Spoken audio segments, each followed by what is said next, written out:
سال 1384 ما اولین مجموعه داستان گیلکی رو به نام پیله برفی سال داشتیم. پیله برفی سال یعنی سالی که برف بزرگ اومد. محمود طیاری نویسندش هست. داستاناش توی گیلوا چاپ شده بود، ولی خب آخر سر ما یک مجموعه کردیم ازش. نشر گیلکان چاپ کرده. سالش که گفتم 1384 100 صفحه هست. رقعیه. 12 تا داستان کوتاه داره. داستاناش شاد هستن و شادمانه و عاشقانه. زبانش هم زبان گیلکی رشتی هست.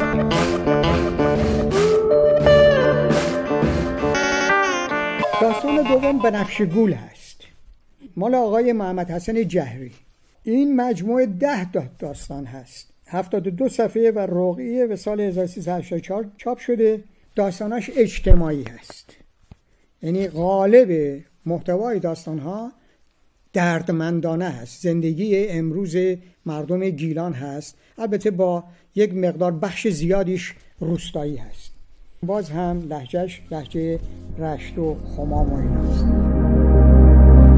داستان سوم به نام شریرما جیجاک ورزان، یعنی ورزاهای زخمی شریرما و گاوای نر. بله، شریرما رو خود نویسنده اینجا شهریور ترجمه کرده، ولی در واقع شریرما شهریور نیست بلکه آذرما هست. در اون سلسله مراتب تقویم گیلانی که الان ما تو 1596 هستیم، 7 هستیم معذرت. نویسندش مسعود پورهادی هست، اصالتا اصلش خمامی هست، بنابراین لهجهش لهجه همین خمام و رشت و این است. 15 تا داستان داره. داستانش کوتاه‌تره، کوچیک‌تره. داستانش سورئالیستیه، یعنی یه خورده مبتکرانه است، یعنی یک سبک نویسندگی رو داره تجربه میکنه.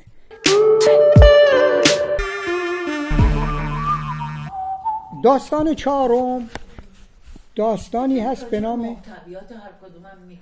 بله، محتویاتش این عرض کردم مبتکرانه است، سورئالیستیه، نوع خیلی مدرنه، یعنی مثل رئالیسم جادویی مثلا گارسیا لورکا. حالا به اونجاها نرسیدیم ما، ولی باید نویسندش پیدا بشه. نویسنده‌ای که آخه یه مشکلی هست خانم یلدا و دوستان من، نویسنده‌ای که قدیمی باشه میتونه، اما اون نگاه مدرن رو ممکنه که نداشته باشه یا نگاه سنتی داشته باشه، چون ما غالب بالاخره ریشه های ما در روستا هست. این بچه های جوون هستند که با این ادبیات مدرن و امروزی آشنا هستند، تحصیل کردن، دانشگاه دیده هستند، منتها اینا یه مشکلی که دارن زبان رو به خوبی نمیدونن، چون فراموش کردن، صحبت نکردن. الان دارن به خودشون برمیگردن به کمک ارزم بود شد فرهنگ‌های لغت، به کمک این که بالاخره اون استعاره، اون مجاز، اون کنایه اینا رو درک نمی‌کنن به اون صورت. بنابراین از نظر واژگانی ممکنه خودشون تقویت بکنن، ولی از نظر صور خیال چندان، یعنی اون وقفه، اون گسست ما رو به شدت عقب انداخته. حالا تلاش خوبه، کسی که ابتکار داره، کسی که هنر نویسندگی داره مطمئناً پیروز میشه، موفق میشه. داستان چهارم زرخال مال آقای هادی غلام دوست هست. اسم یک دختری هست، اسم زنه، اسم به اصطلاح زنان رو زرخال میذاشتن. نشر گیلکان چاپ کرده 1390، 149 صفحه هست، رقعیه. این 26 تا داستان کوتاه داره و داستاناش همه تمای اجتماعی روستایی دارن، طبیعت درش نقش داره، به خصوص حیوان. اینا این ظرافیه که دیگه ما گفتیم از اون حالتهای اولیه داستان گیلکی در اومد، یعنی داستان نویس داره حرفه‌ای کار میکنه، منتها مشکلش اینه که با زبان خودش مینویسه، مخاطبش کمه، یا مخاطبش وجود داره، گویشور وجود داره اما نمیشناسه کتاب رو، نمیدونه کتاب کجاست. بنابراین ما یک رشته کارهای موازی داریم که با کمک همدیگه انجام بدیم تا بتونیم اونا رو پیش ببریم. خب داستان زرخال با گویش رودبونه لاهیجان و اون اطراف لاهیجان چاپ شده. خود آقای غلامدوست بگم چندین داستان داره در گیلوات چاپ شده و من امیدوارم که روزی 2-3 تا دیگر هم بذاره روش و بعد بتونه به صورت یک مجموعه مستقل در بیاره. حالا اینجا که میرسیم مشکلی هست که دوست مثلا لاهیجانی من که مینویسه ممکنه که دوست فومنی من چندان نتونه این رو بخونه یا مخاطب فومنی یا به عکس. خب این مشکلی هست که یک بحث درازدامن داره و اینجا جاش نیست. اون مشکل خود ماست دیگه. ما در این فاصله نیومدیم مطالبه گری بکنیم بگیم رادیو تلویزیون گیلان 130 ماه باران آخه این چه وضعیشه، بالاخره شما باز یک ساعتی رو نه مثلا فقط یه خبر 10 دقیقی یه ساعتی رو بذارید برای این کار و نه فقط این که برنامه دهقان باشه و فقط مثلا از توش کنه میدونم فلان گاو و گوسفندش حرف بزنه، حرفای جدی و مغزدار بزنه و این نمونه‌های متن‌های ادبی رو اونجا قرائت بکنه، نویسنده بیاد تریبون داشته باشه، بالاخره گوینده مجری کار برنامه نوشته بشه. به هر حال ما نشنیدیم و به محض اینکه به هم رسیدیم فارسی صحبت کردیم و فارسی عزت و احترامش به جای خودش محفوظ، ولی در قومیت داخلی خود ما دیگه بالاخره باید با زبون خودمون حرف بزنیم و حتی لذت ببریم از من رشتی که مثلا دوست دیگر من لاهیجانی حرف میزنه، من ببینم چه نکته‌هایی رو درک میکنم چه نکته‌هایی رو درک نمیکنم و در مقابلش ایشون بتونه اینجا رو خوب یاد بگیره و این بدبستان‌ها در طول زمان برای ما یک لهجه ادبی تولید میکنه که همون نقشی رو که فارسی تهرانی در فارسی بین فارسی کتابی در واقع تولید کرده میشه لهجه ادبی. یه لهجه ادبی مشترک بعدها مشکل ما رو حل میکنه، ولی این به این سادگی نیست که من دارم میگم. این زمان میخواد، کار میخواد، تریبون میخواد، نشست میخواد، افراد باز همدیگر رو پیدا بکنن، یه مقدار سیاست داشته باشن، تنش ایجاد نباشه و بتونن همدیگر رو زبان رو شیرین بکنن برای همدیگه، نه موجب تکدر خاطر بکنن، نه اینکه به اصطلاح جوری حرف بزنن که این چیه تو میگی من اینجوری میگم و فلان و اینا کارهای به اصطلاح در واقع عوامانه و لومپنی هست. ما یک زبانی داریم به نام گیلکی و این گویش هایی داره مثل شرقی، غربی، جنوبی، مرکزی و هر گویشی برای خودش گونه هایی داره. بنابراین 10 گونه هست که اگر قرار باشه هر نویسنده‌ای به همون صورت که میگه بنویسه یه خطای بزرگی هست. همون خطا الان داره خودشون نشون میده. ما یک لهجه ادبی یا حداقل 2 تا لهجه ادبی منطقه شرق و غرب رو باید داشته باشیم، ولی به این سادگی نیست که من میگم، چون در پس پشتش تعصباتی هست که اون تعصبات ما رو 2 مرتبه دور میکنه.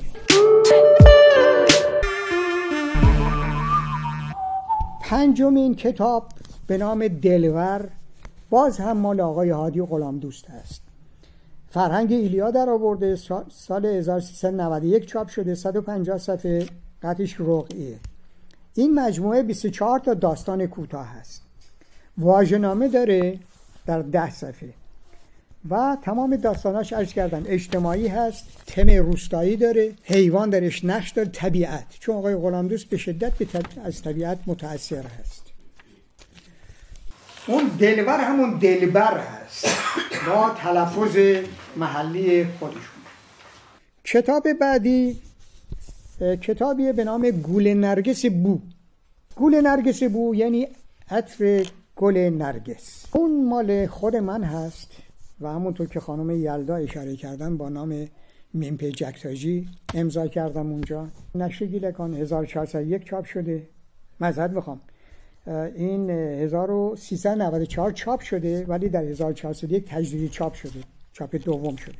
97 صفحه رقعی هست، مجموعه 12 تا داستان کوتاه هست، راهنمای خوانش داره، اینکه چجوری ما بخونیم، یک دستور کوچیک داره. داستاناش عاشقانه هست، داستاناش اجتماعیه. داستان بعدی پاچه قورماچ. غورماچنی قوزی، پاچنی کوتاه قد، خیلی کوتاه کوتوله. وارش فومنی، البته اسم اصلیش محمد علی اخوات هست، نویسندش هست. فرهنگ ایلیا چاپ کرده، 1394 چاپ شده، 150 صفحه رقعی. چاپ دوم هم شده. این مجموعه 10 تا داستان طنز هست. چون طنزه 1 سال بعدش چاپ شده. یه مسئله‌ای که ما در ذهنمون باز داشته باشیم، ما همیشه به اون سمت خورده طنز و اینا و شوخی و اینجور چیزا بیشتر رغبت میکنیم تا به جدیت و اینا.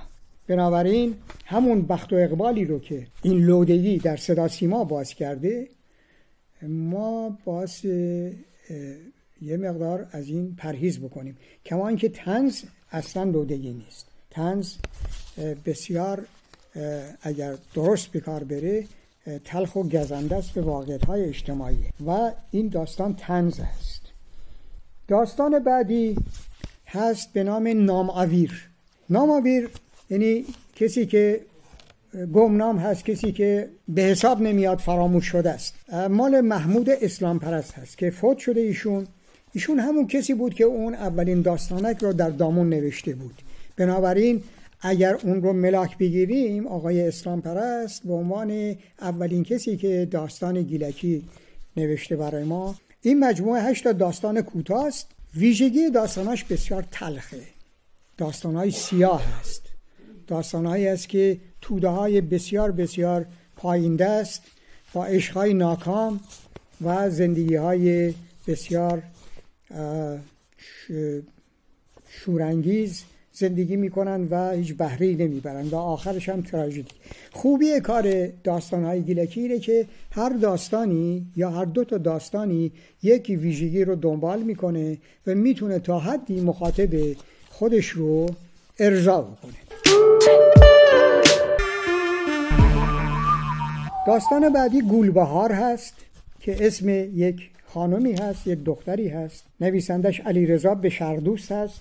نشرش گیلکان، 1395 چاپ شده، 76 صفحه رقعیه. این 12 تا داستان کوتاه داره.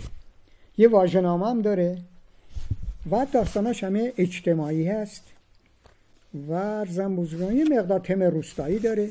مخصوصا یکی از داستانهاش برای کسایی که معمار هستند خیلی جالبه، برای اینکه اصلا در قالب داستان نزدیک به 30 تا 40 تا واژه گیلکی معماری رو این میاره بدون اینکه در واقع خسته بکنه. داستان بعدی تشکه هست که ما در گیلکی میگیم توشکه. بازم کار آقای هادی غلامدوست است. آقای غلامدوست یکی از پرکارترین نویسنده هست. این رو هم گیلکان در آورده، 1396 213 صفحه رقعی، 24 تا داستان داره. یه واژه‌نامه هم داره آخرش، اون واژه‌های سخت رو معرفی کرده اونجا، معنی کرده در 9 صفحه. این داستاناش اجتماعی است. داستان بعدی فریبا، مال آقای پرویز فکرآزاد هست. نشر کاغذ سفید چاپ کرده، 1398 چاپ شده، 136 صفحه رقعی. این مجموعه 25 تا داستان کوتاه هست و یه واژه‌نامه در 9 صفحه. این داستاناش شاد هست، داستانهای تزیینی، ضیافت و مهمانی و مسائل مربوطی به که به هر حال مخاطب باش تو زمینه‌های شهری هست و با گویش رشتی هست.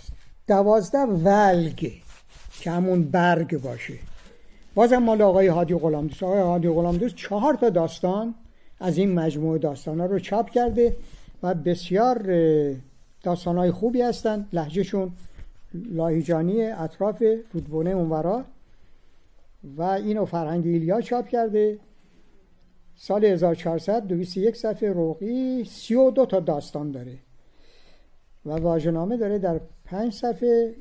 این هم اجتماعی هست، همون قالب کار آقای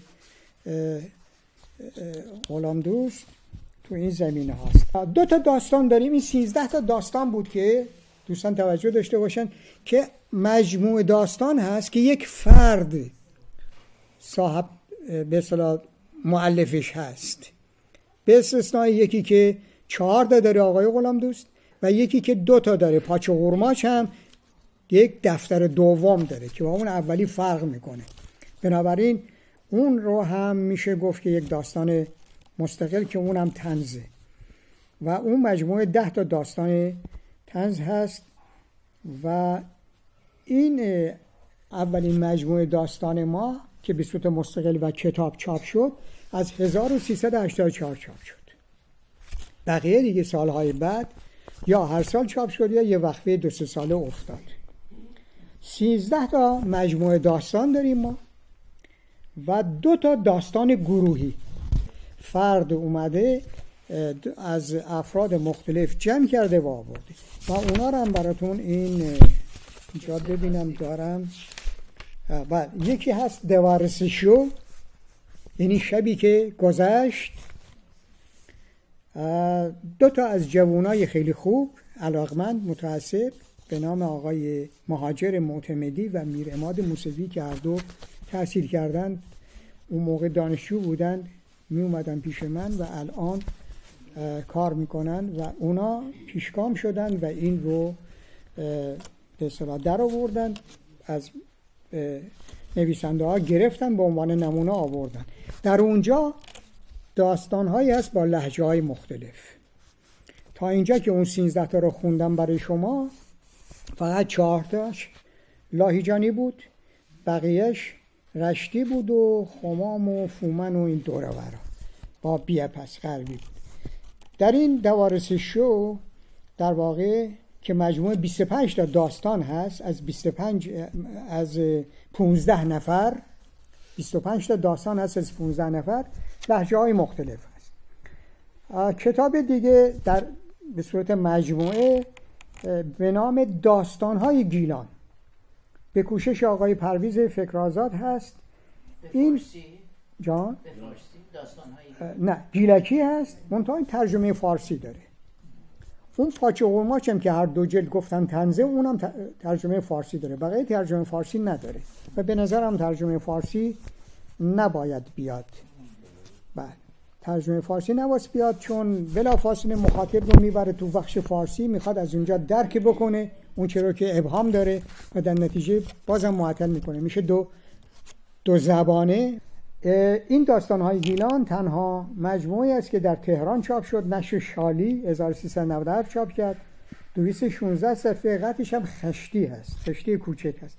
22 تا داستان داره از 22 تا نویسنده با گویش، با 10 جور گویش.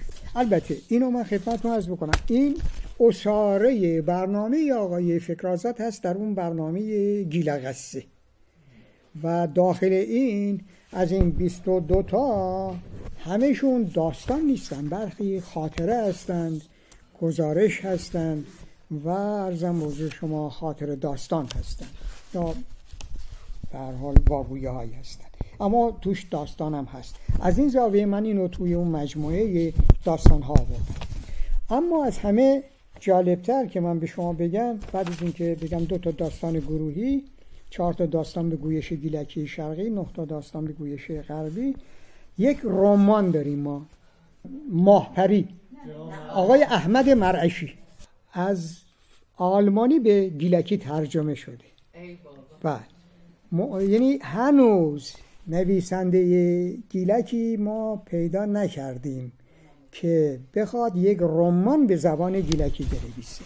جالب اینه که این رمان ماهپری سال 1389 453 صفحه است، از همه اینا قطورتره، 67 فصل داره. آقای مرعشی نمیدونم معرف حضور دوستان هست یا نه، همون واژه‌نامه معروفشو که فرهنگ واژه‌های گیلکی و ضرب المثل‌ها ایشون تدوین کرده، ایشون فرهنگ لغت گیلکی رو تدوین کرده. ایشون میگفت که من این رمان رو بر اساس یک هدف ترجمه میکنم، به این که تمام اون واژه‌هایی که در اون کتاب به کار رفته در این کتاب هم، در این رمان، ترجمه این رمان هم میاد. و اگر کسی این رمان رو دست گرفت که بخواد بخونه، هر لغتی رو که بلد نیست، اون واژه‌نامه رو اگه داشته باشه میتونه به اون واژه‌نامه رجوع بکنه. میگفت من این کار رو، خدا رحمتش کنه سالهاست فوت شده، میگفت من این کار رو به خاطر میراث فرهنگی سرزمینم این کارو کردم. از این زاویه برای ما قابل تقدیر هست. البته اینو به شما بگم که دامون گفتم و گیلوا اینا رو چاپ کرده، نشریات دیگر هم هست کم و بیش در برخی از موارد اومدند شروع به انتشار کردند و دستی هم به داستان گیلکی زدن و چند تا داستان اونجا شد. اینجوری نباشه که همه فقط در دامون و گیلوا هست، یکی دو تا نشریه خوب دیگر هم هست مثل اون راهآورد گیل یا هاتف یا یکی دو جای دیگر هم چاپ شده. فقط ما هنوز تو کمیت هستیم، تو کیفیت نیستیم. کمیت ما اگر بره بالا به 30 تا 40 تا 50 تا برسه، اون وقت ما میتونیم روی کیفیت هم مانور بدیم. الان باید خیلی کار بکنیم.